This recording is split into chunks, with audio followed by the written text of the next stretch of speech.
Today, we're going on a journey, tracking one single super powerful phrase all the way through the Bible. And what we're going to find is that this one little phrase, well, it unlocks a much, much bigger story. So let's get into it. So let me ask you this. What could a plague of gnats, the Ten Commandments, and a spooky message on a wall possibly have in common? I mean, it sounds like a riddle, right? You've got this insect plague back in Egypt, then a set of laws given on a mountaintop, and then this terrifying scene in a palace in Babylon. They feel totally random, but believe it or not, they're all tied together by just 3 little words. And that connecting thread is the phrase, the finger of God. Now, as we're about to see, this is not just some fancy, poetic metaphor. No. This is a very specific term that shows up at these huge make-or-break moments in the story to describe when God personally and powerfully steps into the picture. So our journey starts in the Old Testament. And right from the get-go, this phrase is used to describe a kind of power that is just undeniable. A power that leaves absolutely no room for doubt and one that people just can't explain away. Okay, check this out, because the context here is everything. We're in Egypt, right? It's the 3rd plague, gnats, everywhere. And Pharaoh's own magicians, who, by the way, had managed to copy the first 2 plagues with their own tricks, suddenly they hit a wall. They are totally stumped. They can't do it.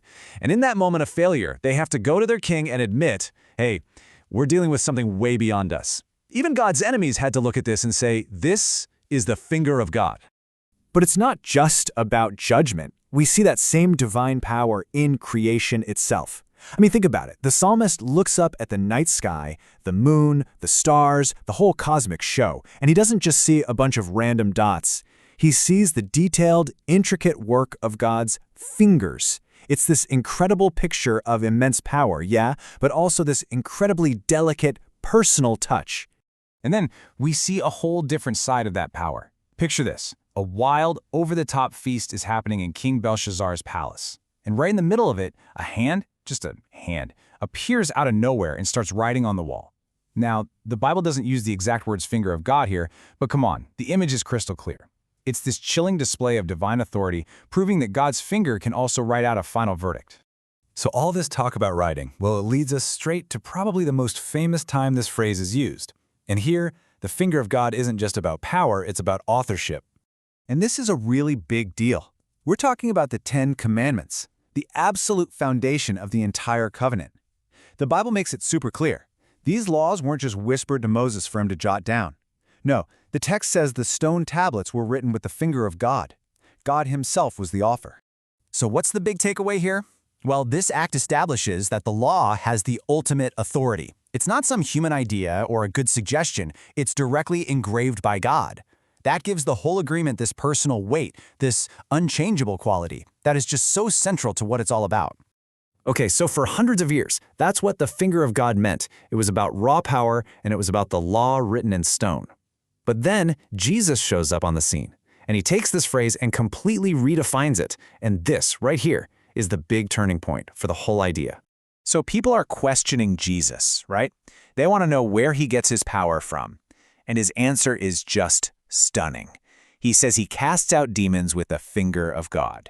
Think about that. He is plugging his own work directly into the same power source that brought plagues on Egypt and wrote the 10 Commandments. He's basically saying, you know that direct, personal power of God? It's right here. It's working through me, now. Which of course raises a massive question. Jesus is using this ancient phrase, but what exactly does he mean? How is God's finger working through him?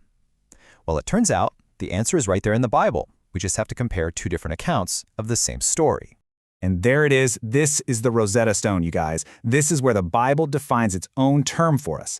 In Luke's Gospel, Jesus says, finger of God. But in Matthew's telling of the exact same event, he says, by the Spirit of God. The conclusion is just unavoidable. The finger of God is the Spirit of God. It's the Holy Spirit at work. Knowing this adds a whole new layer of meaning to the only time we ever see Jesus write anything. Remember that story? He's being challenged, and he just stoops down and starts writing in the dirt with his finger. We have no idea what he wrote, but the act itself, it's so powerful. It's the divine finger, writing once more, echoing that original moment when the law was written on tablets of stone. All right, let's start tying all of this together. We've seen the finger of God as pure power, as the one who gives the law, and now we know it's the Holy Spirit.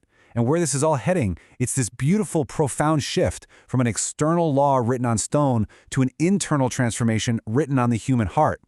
You can really see the whole story right here. The Old Covenant was incredible, but it was external, right? It was written on stone tablets by the finger of God. The New Covenant, though, takes that and fulfills it in a totally new way. It goes internal. It's written on our hearts by the exact same power, which we now know is the Spirit of God. And if there was any doubt, the Apostle Paul just spells it out for us.